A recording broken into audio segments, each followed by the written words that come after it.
In the book, Karen's dad and Christy are part of the sleigh ride. I have no idea why the cover replaced them with David Michael. Argo Font Book Review. Argo Font Book Review. This book was written by Gabrielle Charbonnet. Karen and her family make Christmas decorations when they learn the Stone family's barn has burned down. Karen's upset because she liked going to farm camp there in book 75. They spend 4 chapters worrying about the barn. Karen wonders what gift she will give to her friends, and she's annoyed when Emily Michelle is excited about Christmas. Gee, Karen, if you don't want the 3-year-old to get excited, don't tell her she's getting lots of presents soon. Emily sings Jingle Bells, which gives Karen a great idea. They can have a winter festival, complete with a sleigh ride. Everyone thinks Karen's idea is great and creative, except me. She's reusing the idea of a carnival fundraiser from Karen's Carnival. Not to mention the Babysitters Club put on a big winter festival the same year this book came out. I'm surprised Christy isn't upset that Karen stole her idea and passed it off as her own. The adults do most of the festival planning and organizing. Karen's class makes posters. Christy gets the idea of sheltering the Stone's animals in Mary Ann's barn. The Babysitters Club, minus Stacy and Abby, clean out the barn for the animals. It's a good idea, but it's been a week. Where did the animals stay before this? The family repairs an old sleigh. They make a pathway for it, and Andrew complains their house has no decorations. Hey, what happened to the decorations they made in the first chapter? Continuity! They get a tree. Karen is furious when Emily Michelle breaks ornaments by accident. In my experience, that's generally what happens if you have 3-year-olds put up Christmas ornaments. There's a community meeting where Watson says they're only going to make half of the money they need. Where's the other $5,000 going to come from?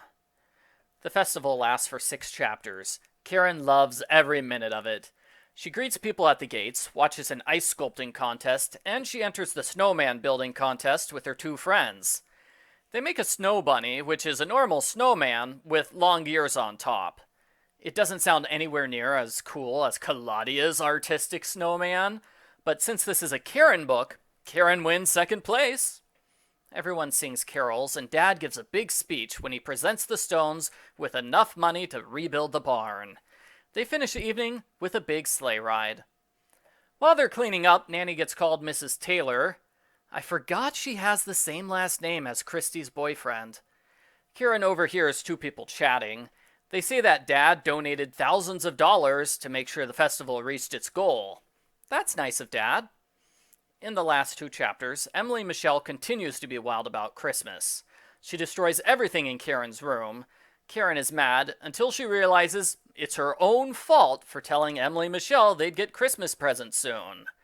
When you tell a little kid they're getting presents soon, they think you mean right now, not in 3 weeks.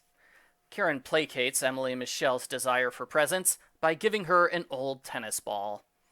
Karen and her friends have a gift exchange. They give her chalk, glow-in-the-dark shoelaces, and lip gloss. She gives them a photograph in a homemade frame. Between this and the tennis ball, I'm starting to think Karen's not so good at giving presents. The end. Post-book follow-up. Here's the Karen drinking game. I didn't like this book. It's a lot of generic Christmas stuff. We've seen it so many times before in this series, I have a hard time getting interested. Seeing Karen get a Christmas tree was kind of interesting the first time. This is what, the 7th time she's gotten a Christmas tree? That's not interesting to me anymore. Most of the book is making decorations and attending the Winter Festival. Really, the book should be called Karen's Winter Festival. There are games and ice skating and other things at the festival which Karen doesn't talk about. They could have gotten rid of one of the subplots and given us more of the festival. I like how the book has 3 subplots. The worst one was making presents for Karen's friends, because that story didn't go anywhere. Karen doesn't do anything except complain. She doesn't know what present to get. She does that for 1 page at the end of 3 chapters. The subplot about fundraising was similar. It's mostly Karen worrying they won't make enough money. I feel like that storyline was unresolved. Karen learns her dad donated the money, and that's it. She doesn't talk to him or anybody else about it.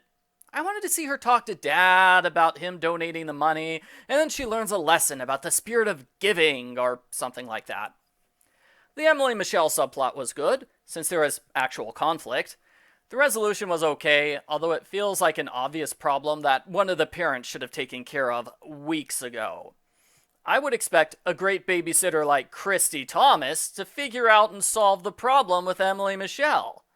Christy was also off her game when they brainstorm fundraising ideas. Christy thinks for a chapter and comes up with nothing. Christy without great ideas? That's not the Christy I know.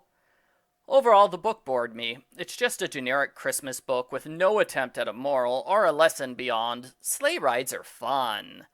Maybe if I read the book at Christmas time, I would like it more. I give Babysitter's Little Sister number 92, Karen's Sleigh Ride, a thumbs down.